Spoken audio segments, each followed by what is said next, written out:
Bueno, y como seguimos en estos programas con entrevistas claves para analizar, entender en el marco de los 50 años qué implicó el genocidio, qué implicó la dictadura, queríamos también, el otro día hicimos una actividad con él en la escuela y queríamos hablar con Pablo Berna. Pablo Berna es hijo de un médico genocida, es abogado, es militante de la Comisión Memoria, Verdad y Justicia de Zona Norte. Empezó hace algunos años, allá, ahora le vamos a preguntar. 2017. Claro, empezó con el grupo de los desobedientes, digamos, ¿no? Bueno, después hizo un recorrido propio, ahí vamos a hablar con él. Así que Pablo, buen día, estamos aquí en vivo, ¿qué ves? Con Armando. Lucho te habla, ¿cómo estás? Gracias por atendernos. Hola, buen día, ¿cómo están Lucho y Armando? ¿Cómo andan? Hola, Pablo. Bueno, Pablo, ahí por ahí empezaríamos más por el final, que tiene que ver con la actividad que estás haciendo ahora, ¿no? Tu militancia en la Comisión de Zona Norte, y sobre todo un hecho que es trascendental, que es cuando declaraste en el juicio sobre las atrocidades que se cometieron durante la última dictadura, pero en particular sobre las actividades que hacía tu padre en ese marco en este caso, del juicio por la contraofensiva, ¿no? Ahí empezaríamos por ahí, y después empezamos a desandar un poco tu historia, tu militancia también y demás. Sí, bueno, mirá, la declaración en el juicio fueron dos. Una en el año 2019, en el juicio contraofensiva Montonera, que fue, importante por algunos hechos que pude contar a la justicia, y importante porque esto venía de parte del hijo de un genocida, ¿no? Que no estaba siendo juzgado en ese juicio, pero que formó parte del plan sistemático de desaparición y exterminio, que ya conocemos que ocurrió en nuestro país, que hicieron, ¿no? Estos genocidas. Bueno, y en el año 2021 declaré en el juicio vuelos de la muerte. De alguna manera hay unas cuantas compañeras, digamos, no muchísimas, pero un puñado de compañeras y compañeros que hemos declarado en juicio, hijas o parientes de genocidas, algunos en instrucción, otros en el juicio oral, digamos, y público, y bueno, ya con el correr de los años, el caso, digamos, paradigmático, o por lo menos el primer caso que yo conocí relevante, es el de Vanina Falco. Vanina Falco, que es hermana de Juan Cabandier, hermana de crianza, no biológica, porque Juan Cabandier fue apropiado.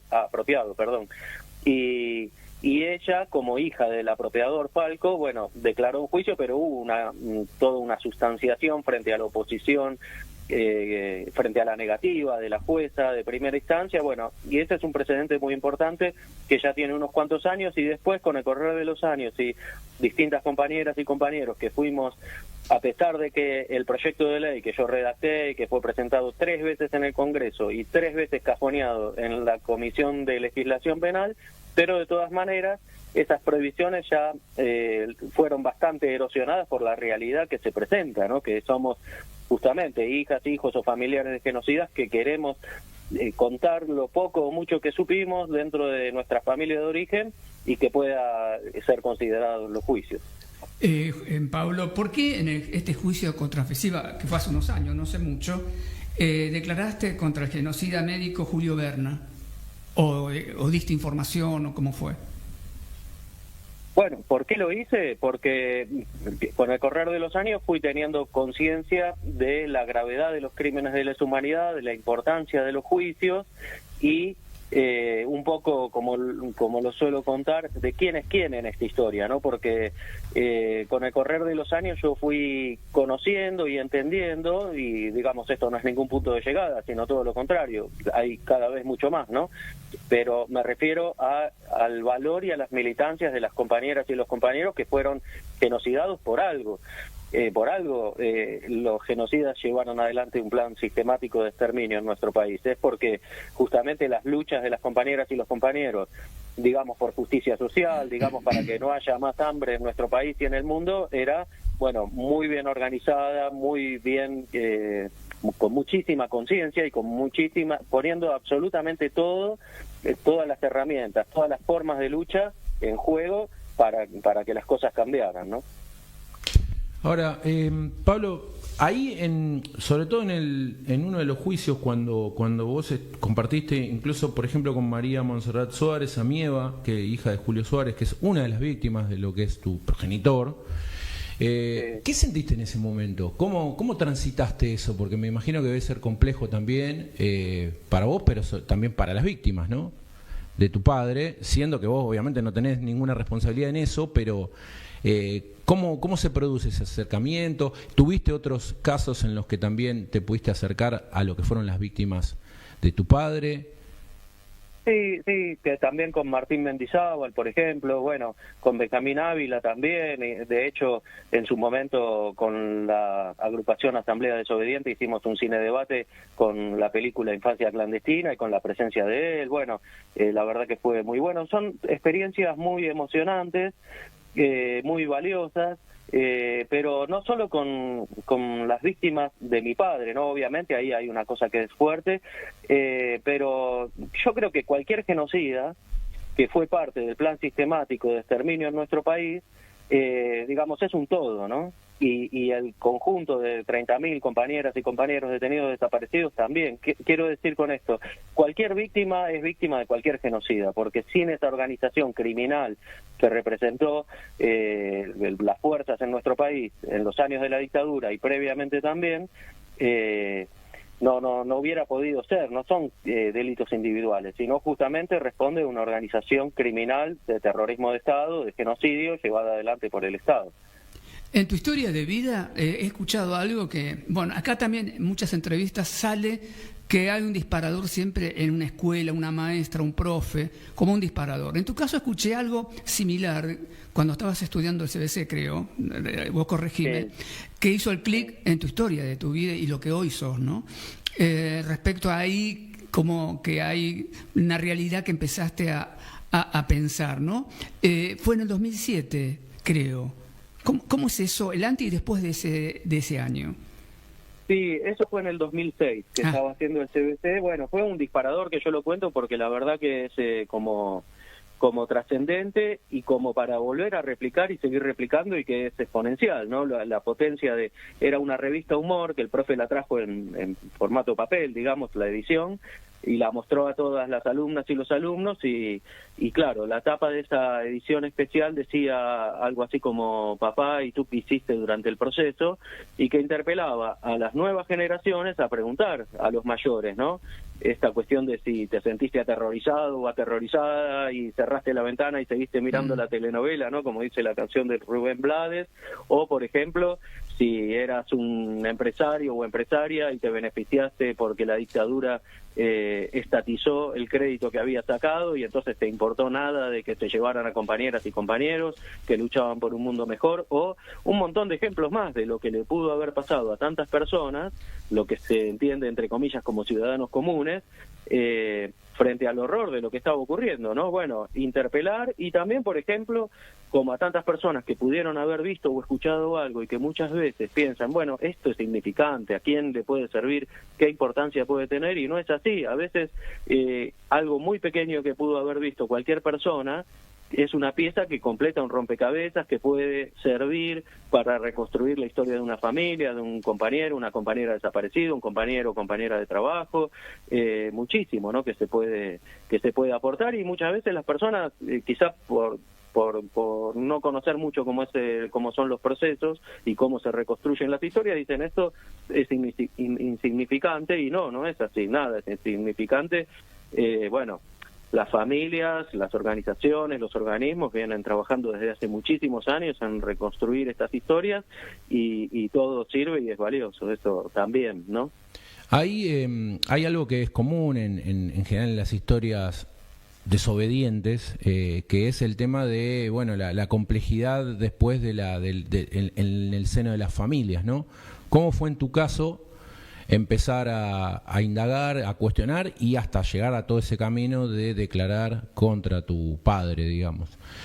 A nivel familiar, ¿cómo se transitó eso? No solo digo a nivel familiar, incluso a nivel amistades, círculos sociales, cercanos, digamos. ¿Qué pasó en todo ese proceso?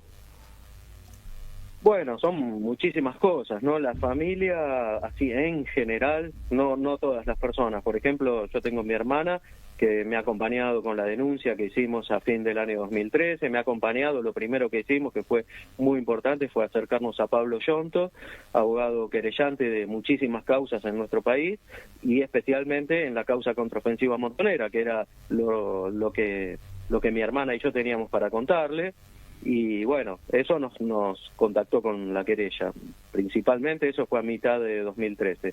Y digamos que mi hermana ha sido la excepción en general. Y después el resto, o la gran mayoría de las personas, en general, porque también no sé qué tienen en sus fueros internos, no estoy sondeando constantemente eso, pero a mí me quedó la impresión de que lo toman como si se tratara de un problema que tengo yo con mi padre o mi padre conmigo en tal caso, pero eso no es así, porque la realidad es que mi padre tiene problemas con la humanidad, no se trata del problema que yo tengo con él, una cosa así. Entonces hay como una falta de conciencia de qué significan los crímenes de lesa humanidad, y que lleva a ese entendimiento tan, no sé, ¿cómo podría decir?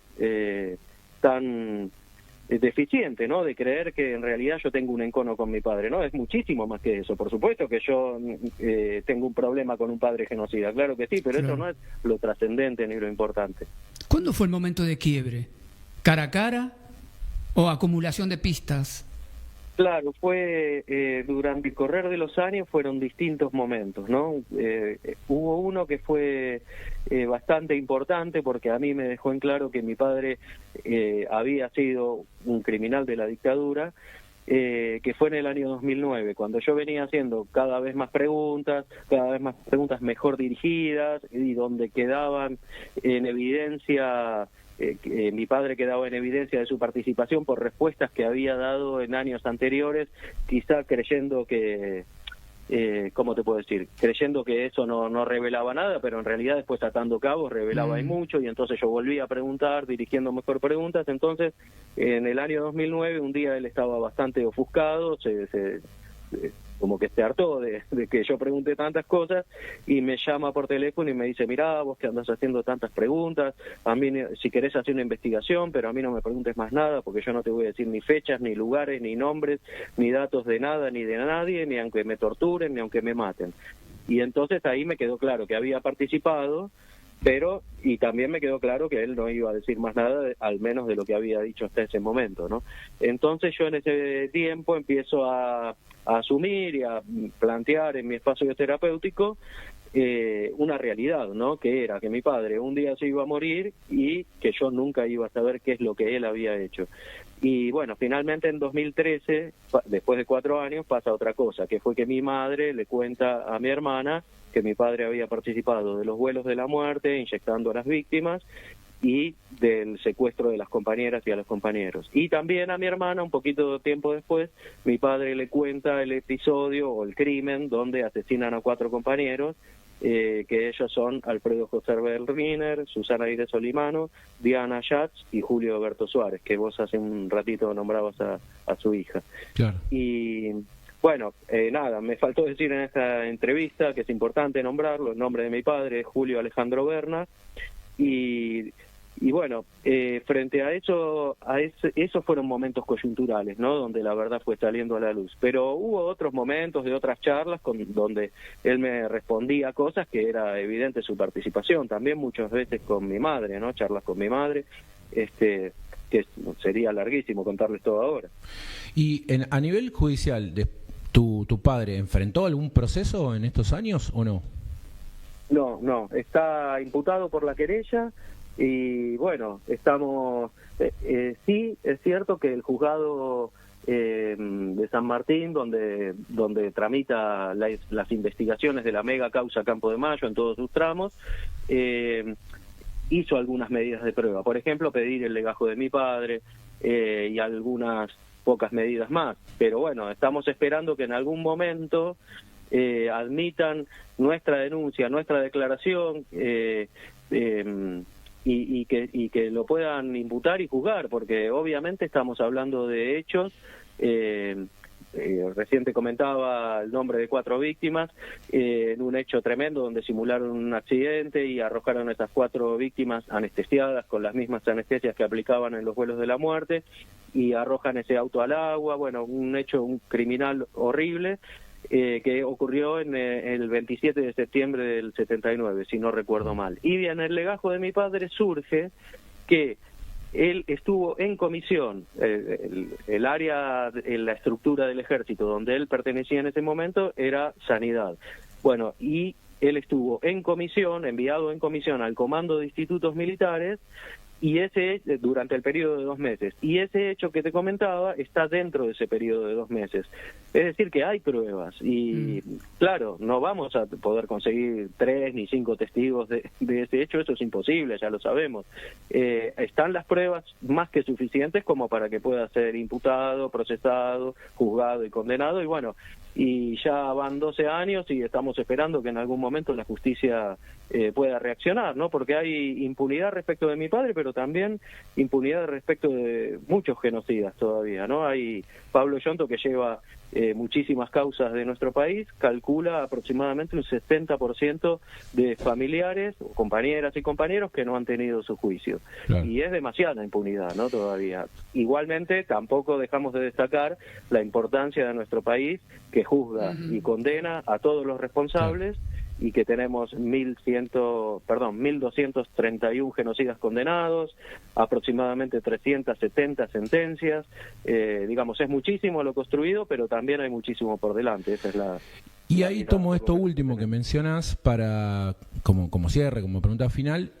¿Cuándo decidiste acercarte y hacer parte de tu vida y de tu militancia la Comisión de Memoria, Verdad y Justicia de Zona Norte? El programa pasado hablamos con Adriana por los 30 años de la comisión. Es un faro aquí en Zona Norte de las luchas por los derechos humanos de ayer y de hoy. Digo, ¿cómo a partir también de tu historia personal te decidiste acercarte y empezar a militar activamente en la comisión? Bueno, la Comisión Memoria, Verdad y Justicia de Zona Norte fue el primer organismo de derechos humanos que nos abrazó, que nos invitó a una reunión en el año 2018. Bueno, con Adriana nos conocimos antes de esta reunión, pero así se fue generando el vínculo, y la verdad que nos escucharon con mucha atención. Hemos tenido charlas, encuentros desde aquel tiempo, digamos un organismo compañero y amigo. Y bueno, y hará menos de un año que yo me integré a la comisión, también me invitaron y bueno, también la importancia de la comisión, como lo destacabas vos recién, porque te agrego que este 24 de marzo pasado la comisión cumplió 30 años, y la relevancia que tiene, porque mi padre fue un genocida de la zona norte, ¿no? Nosotros vivíamos en esos años 79 y 80, pero un poquito antes y un poquito después también, en el barrio Infico, en San Fernando. Claro. Y los crímenes de mi padre tuvieron muchísimo que ver con toda la represión de la zona norte, ¿no? Entonces, también, otro dato que te cuento, otro recuerdo, que mi madre cómo demonizaba a los obreros de los astilleros, ¿no? Y bueno, yo ahora que la comparto en la comisión, la militancia con Graciela Villalba, con Mariana Boncio, hijas de los obreros detenidos desaparecidos por la dictadura, y conozco sus historias y compartimos las militancias que vamos llevando adelante. Ahora, por ejemplo, estamos con la consigna 50 años, 50 acciones, y entre tantas otras cosas. La verdad que es un orgullo integrar la comisión, y bueno, las quiero mucho a las compañeras y a los compañeros. Bueno, Pablo, muchísimas gracias. Y bueno, estaremos en contacto seguro nuevamente, siempre, haciendo también alguna otra actividad, ahí después acordaremos. Así que desde ya gracias por tu palabra, tu tiempo, tu testimonio, y bueno, hasta otro momento. Gracias. Bueno, muchas gracias, Lucho, gracias, Armando, y les mando un abrazo. Un abrazo, Pablo, gracias. Bueno, era Pablo Berna, contando su historia personal también. Y su trayectoria, ¿no? Esa trayectoria con todos estos pormenores, su militancia actual en la Comisión de Zona Norte, así que bueno, muy importante esta nota. Para sumar también a todas las entrevistas que venimos haciendo, me parece que nos ayudan a pensar, no solo a recordar, sino a pensar en ese pasado y en el presente, ¿no? ¿Qué implicancias y proyecciones tiene ese golpe en la actualidad y cómo todas estas historias van armando un rompecabezas que nos ayuda a pensar